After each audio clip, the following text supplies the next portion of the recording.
Hello guys, here Vinay Sharma, you are watching ultra classes. हम लोग photosynthesis in higher plants का आज लास्ट लेक्चर करने वाले हैं, जो कि है कैंप प्लांट।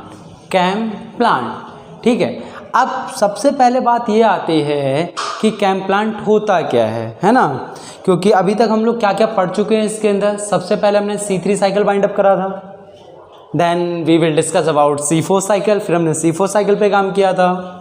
फिर हम लोग अब लास्ट पढ़ने जा रहे हैं कैंप प्लांट। ठीक है, अब देखो, कल हमने मतलब लास्ट क्लास में हमने फोटो रेस्पिरेशन पे बात करी थी। What is photo respiration? ये एक्चुअली में बहुत ज़्यादा सीरियस प्रॉब्लम थी, यही बताया था कल हम लोगों ने, इस पे डिस्कस किया था। अब सीरियस प्रॉब्लम कैसे थी भैया?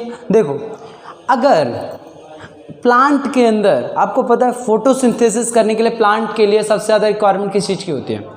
CO2 की रिक्वायरमेंट होती है। ठीक है, CO2 की रिक्वायरमेंट होती है ना। अब हुआ क्या, प्लांट को CO2 की रिक्वायरमेंट है, बट वहाँ पे ज़्यादा हाई टेम्परेचर होने की वजह से मजबूरन प्लांट को अपना स्टोमेटा क्लोज करना पड़ा। अब जब प्लांट ने स्टोमेटा क्लोज कर दिया, अब क्या होगा? ठीक है भैया, अब वाटर लॉस तो नहीं हो रहा, वाटर लॉस बचाने के लिए प्लांट अपना स्टोमेटा क्लोज कर देता था, लेकिन यार अब CO2 भी तो नहीं मिलेगी उसे। तो उस कंडीशन में जो ऑक्सीजन अंदर प्रोड्यूस हो रही है वो बहुत ज़्यादा बढ़ जा रहा था, जो कि हमें C3 साइकिल में दिक्कत क्रिएट कर रहा था। यही बातें हमने क्रिएट करी थी, यही बातें करी थी हम लोगों ने। ठीक है, आज देखो बात करिए कैंप प्लांट। सबसे पहले बात ये है, कैंप प्लांट होता क्या है? ये ऐसे प्लांट हैं यार जिनके अंदर अपना मतलब एडेप्टेशन कर देते हैं due to high temperature. High temperature यार यहाँ पे सेंस इससे है, जैसे रेगिस्तान, डेजर्ट वगैरह में जो कैक्टस प्लांट होते हैं ना, ये उनकी बात करी जा रही है कि उनके अंदर क्या होता है। क्योंकि कॉमन सेंस लगाओ यार, डेजर्ट्स वगैरह में क्या होता है, वहाँ पे जो प्लांट होते हैं उनके साथ तो यार बड़ा गंदा सीन होता है। क्यों भैया? क्योंकि वो अपना स्टोमेटा है, स्टोमेटा के साथ करते क्या है? क्लोज कर लेते हैं कि नहीं कर लेते? क्लोज कर लेते हैं यार। अगर खुला रख दिया, इतनी गर्मी होती है ना वहाँ, तो सारा पानी उड़ जाएगा, प्लांट की तो ज़िंदगी बेकार हो जाएगी कि नहीं हो जाएगी?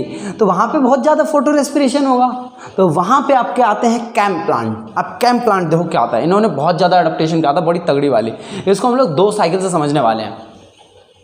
ठीक है, अब देखो होता क्या है, आप इससे पहले ना आप C4 साइकिल का लेक्चर लगा के आइए, तभी आप ये काम कर सकते हो, नहीं तो नहीं हो पाएगा। लास्ट पार्ट देखो C4 साइकिल। ठीक है, अब इसमें हम बात करते हैं कि प्लांट करता क्या है। प्लांट ने दिखाई चालाकी।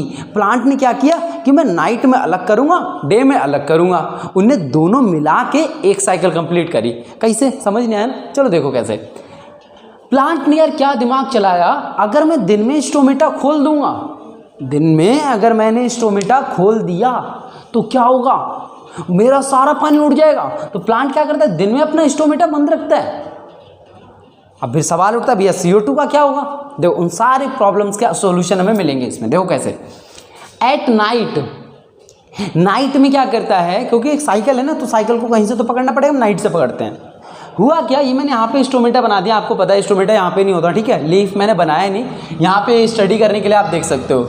जैसे ये रही आपकी लीफ, और आप लोग अगर लेक्चर लाइन से लगा रहे हो तो आपको पता होगा कि कौन सा पार्ट कहाँ पे। ठीक है, इसके अंदर ये होता है मेसोफिल सेल, इसके अंदर होता है क्लोरोप्लास्ट, यहाँ के आपके मान लो स्टोमेटा हुआ है।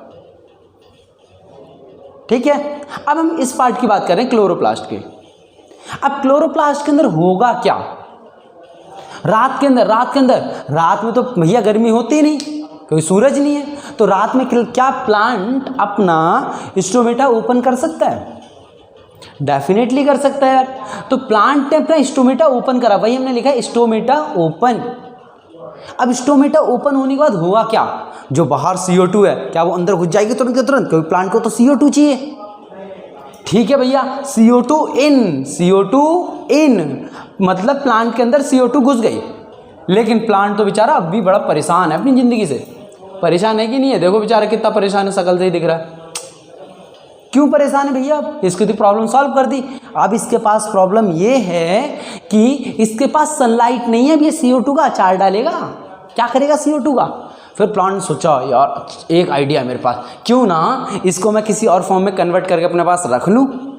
अब देखो क्या करता है प्लांट। CO2 जैसे ही इन हुआ ना, हमने C4 साइकिल में पढ़ा था जो पीईपी है ना, पीईपी जैसे रुबिस्को हमारा था, ऐसे ही पीईपी है हमारा। पीईपी क्या करता है, पीईपी केस एंजाइम की मदद से CO2 को पकड़ लेता है। CO2 को पकड़ लेता है कि नहीं पकड़ लेता, ये हमने C4 साइकिल में पढ़ा था। C4 साइकिल, C4 पाथवे नाम से आ जाता है आपकी बुक में, है ना, तो वो पता होना चाहिए आपको। जब ये CO2 के साथ बाइंड अप करके ये बना लेता है OAA,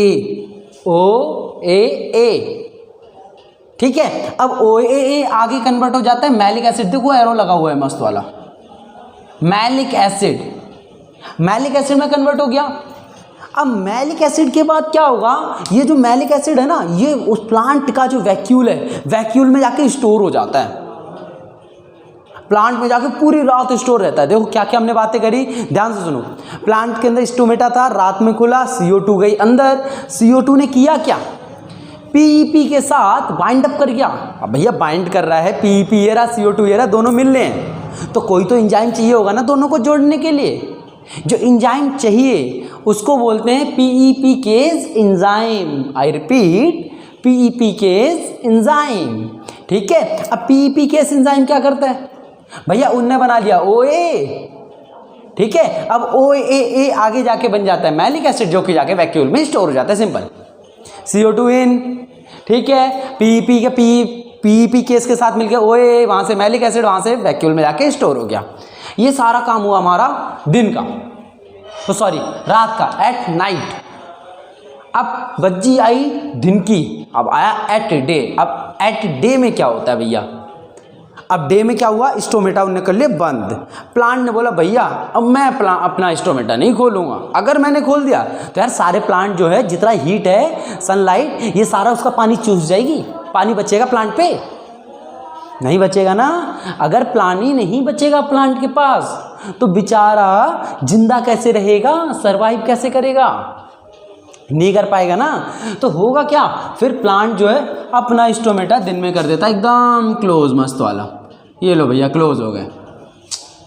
अब देखो प्लांट की चालाकी क्या थी, प्लांट ने जहाँ पे मैलिक एसिड स्टोर किया था ना, वही मैलिक एसिड का ये यूज़ करता है। और पता क्या करता है, इसमें से CO2 अलग निकाल देता है। देखो हुआ क्या था, आई रिपीट, पीईपी में जब CO2 मिला तो बना OAA, वही जाके मैलिक एसिड बना था।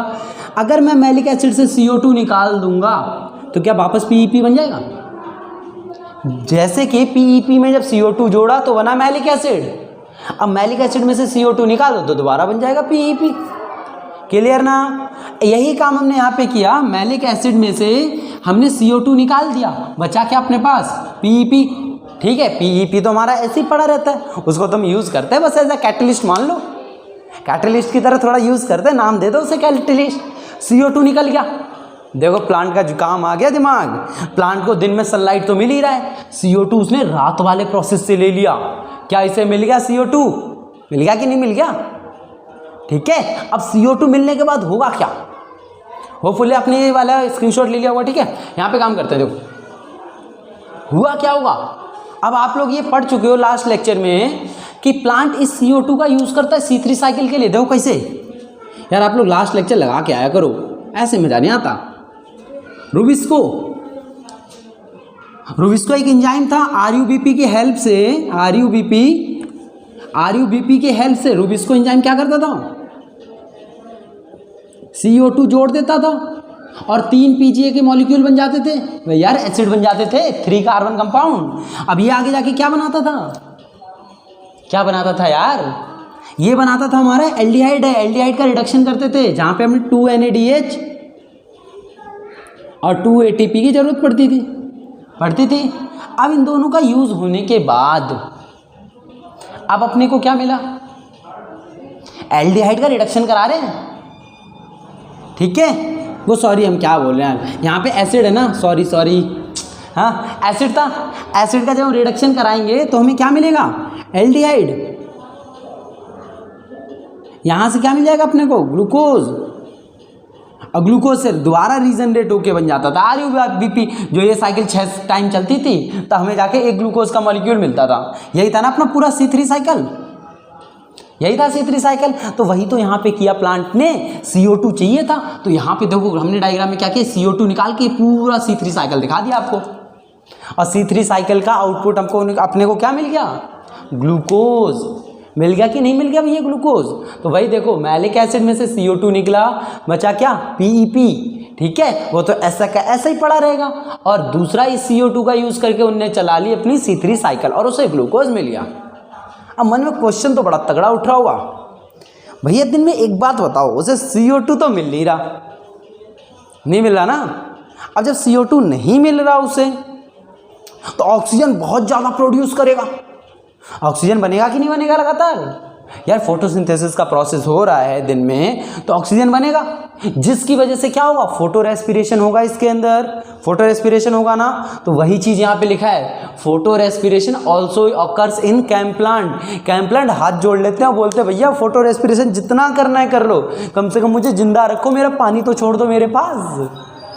क्लियर हुआ। तो फोटो रेस्पिरेशन होता है कैम प्लांट के अंदर, बट वो क्या करता है, लेकिन अपने स्टोमेटा नहीं खोलता, वो बोलता भैया मैं नहीं खोलने वाला दिन में।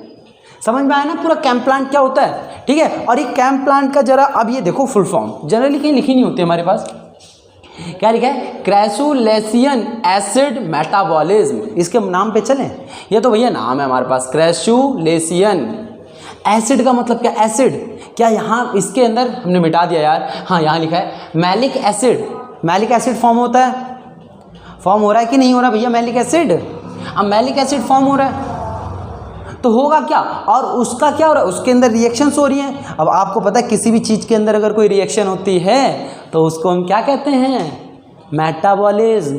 किसी भी चीज़ के अंदर अगर कोई रिएक्शन होती है that is called what, metabolism, metabolic reaction. हमारी बॉडी के अंदर जितनी भी रिएक्शन होते हैं व्हाट, क्या होती हैं वो सब, मेटाबॉलिक रिएक्शन यार, है ना। तो एसिड अंदर बॉडी में है, उसका टूटना चल रहा है, उसका बनना चल रहा है, इसीलिए उसको बोलते हैं मेटाबॉलिज्म। क्लियर हो गया, ठीक है। तो यहाँ पे हमारा मोस्टली चैप्टर बाइंड अप हो जाता है। हमारे कुछ टॉपिक्स बचे हैं, फैक्टर्स अफेक्टिंग फोटोसिंथेसिस, इसमें एक लाइट है जिसमें थोड़ा ग्राफ समझना है, बाकी तो ये सब आपको पहले से ही जानते हो, ठीक है। ऊपर से एक बार रीड कर लेते हैं पूरा क्या है, देखो क्या है। सबसे पहले लाइट, पहले मुझे एक बात बताओ, लाइट है, लाइट में हुआ क्या, आप किसी प्लांट को लाइट देते जा रहे हो, स्टार्टिंग में आपने थोड़ी सी लाइट दी, फोटोसिंथेसिस थोड़ा सा बढ़ा, थोड़ी और लाइट दी, थोड़ी फोटोसिंथेसिस और बढ़ा, थोड़ी और लाइट दी, थोड़ा फोटोसिंथेसिस और बढ़ा। लेकिन अगर आप यार ये लाइट देते ही चले जाओगे तो क्या जिंदगी भर फोटोसिंथेसिस बढ़ता रहेगा यार। ऐसे तो प्लांट यार ग्लूकोज के मामले में भरपार होंगे, भरमूर, मतलब बहुत सारे होंगे उनके पास, तो ग्लूकोज ही ग्लूकोज होगा, ऐसा नहीं होता ना। लेकिन ठीक है, तो क्या होता है, एक टाइम तक बढ़ेगा, एक टाइम तक बढ़ेगा ना। नहीं तो बोलो भैया दोपहर में तो पूरा का पूरा आम आ जाना चाहिए, बहुत ज़्यादा सनलाइट आती है, ऐसा नहीं होता ना। लेकिन तो वही लिखा है, देखो सबसे पहले क्या हुआ, इस ग्राफ को पहले बनाएंगे खुद हम लोग, ठीक है। देखो इधर, इधर रेट ऑफ फोटोसिंथेसिस है, इधर हमारा लाइट की इंटेंसिटी है। जैसे जैसे हम लाइट बढ़ाते जा रहे हैं फोटोसिंथेसिस बढ़ता जा रहा है, बढ़ता जा रहा है, बढ़ता जा रहा है। लेकिन कुछ टाइम बाद ये बेटा कांस्टेंट हो जाएगा रेट। अब आप लाइट कितनी भी बढ़ा लो फर्क ही नहीं पड़ता उसे, अब तो वो कांस्टेंट है, ठीक है। जैसे कि आप एक चीज समझो, मान लो आपको पैसा दिया जाए, या पैसा छोड़ो आपको लड्डू दी जाए, स्टार्टिंग में लड्डू देख के आपकी भूख बढ़ गई बहुत ज़्यादा तेज, बहुत तेज आपको भूख लगने लगे। लेकिन अगर मैं लड्डू देते ही चले जाऊँ, देते ही चले जाऊँ, तो क्या भूख जिंदगी भर बढ़ती रहेगी, कुछ टाइम बाद कांस्टेंट हो जाएगी, नहीं हो जाएगी, भैया अब नहीं खा सकता मैं, इतनी मेरी लिमिट है। तो वही कुछ है ना। यहाँ तक पहुँचने के बाद प्लांट कह देता भैया अब इससे ज़्यादा फोटोसिंथेसिस मेरे से नहीं होने वाली, अब आप कितनी भी लाइट बढ़ा लो। तो यहाँ पे देखो लाइट इंटेंसिटी तो कांस्टेंट हो गई, यहाँ पे जितनी थी वही लाइट इंटेंसिटी यहाँ पे, यहीं पे भी उतनी है, यहाँ पे भी उतनी है। बट आपका क्या हुआ, सॉरी मैंने गलत बोल दिया, लाइट इंटेंसिटी बढ़ती जा रही है बट रेट क्या है आपका, कांस्टेंट है। देखो क्लियर हो गया है ना। कि देखो अगर इसको डिफाइन कैसे करें, क्या लिखोगे, एक टाइम तक सनलाइट बढ़ाने से फोटोसिंथेसिस का रेट बढ़ता जाता है, बट आफ्टर सम टाइम आप कितनी हो लाइट इंटेंसिटी बढ़ा लो, रेट ऑफ फोटोसिंथेसिस कांस्टेंट हो जाता है। क्लियर हुआ। अब इसके अंदर अगला क्या आ रहा है आपका इफेक्ट, CO2, कार्बन डाइऑक्साइड। अभी आपने देख लिया यार कार्बन डाइऑक्साइड कितना ज़्यादा इंपॉर्टेंट है ना। अब आपके एनसीईआरटी में इसमें लिखा है C3 साइकिल, C4 साइकिल, आपने देखा हर चीज़ में यार इसका यूज़ हो रहा था, हर पाथवे में, क्योंकि बिना CO2 का तो फोटोसिंथेसिस हो ही नहीं सकता। रिएक्शन याद हुई होगी आप लोगों को, CO2 plus H2O gas, glucose वगैरह। तो आपको पता है CO2 की तो मस्ट कंडीशन है, ठीक है। अब उसके बाद बात करते हैं टेम्परेचर। भैया टेम्परेचर के हिसाब से तो चेंज हो रहा था। अगर टेम्परेचर ज़्यादा ना हो तो प्लांट C3 साइकिल चलाएगा, थोड़ा सा बढ़ाया तो C4, बहुत ज़्यादा बढ़ा दिया तो कैम साइकिल चला लेगा, ठीक है। तो ये चीज़ें आपको जब ही समझ में आएंगी बेटा क्लियरली, जब आप इसके सारे पार्ट कर लोगे, ठीक है। आप लोग इसके पहले सारे पार्ट देख लो एक बार, पूरा photosynthesis all concept crystal clear होंगे आपके। एक बार देख लो। वाटर तो बेटा इंपॉर्टेंट रोल प्ले करता ही है, बिना वाटर के क्या आप लोग फोटोसिंथेसिस का रिएक्शन कर लोगे। हमने इसके अर्ली एक्सपेरिमेंट में ही देखा था, जो हाइड्रोजन है उसी की वजह से ग्लूकोज फॉर्म होता था। जैसे कि ये देखो, हमारे पास ग्लूकोज का मॉलिक्यूल होता है C6H12O6, होता है कि नहीं होता। इसमें ये वाला हाइड्रोजन कहाँ से आता है, वाटर वाला होता है बेटा। और लेकिन ये भी एक लिमिट तक ठीक है, पता चले इतना ज़्यादा पानी दे दो उसकी जड़ को ही डिकम्पोज कर दो, जड़ ही सड़ा दो उसकी, ठीक है। तो हर चीज़ को एक लिमिट में करना होता है। जैसे टेम्परेचर नॉर्मल दिया C3 साइकिल, थोड़ा ज़्यादा दिया C4 साइकिल, बहुत ज़्यादा दे दिया डेजर्ट बना दिया तो भैया कैम प्लांट, क्लियर हुआ है ना। तो यही सारे फैक्टर्स थे जो कि आपको डिपेंड करते थे, फोटोसिंथेसिस का रेट जिन पे डिपेंड करता था, ठीक है। इसी के साथ हमारा ये वाला चैप्टर पूरा का पूरा बाइंड अप हो चुका है, फोटोसिंथेसिस इन हायर प्लांट्स, है ना। नेक्स्ट चैप्टर हम लोग शुरू करेंगे, तब तक के लिए आप लोग पढ़ते रहिए। हैव अ गुड डे, हाँ, विद अ स्माइल, फेक नहीं, रियल वाली, ठीक है। तब तक के लिए bye bye and see you again.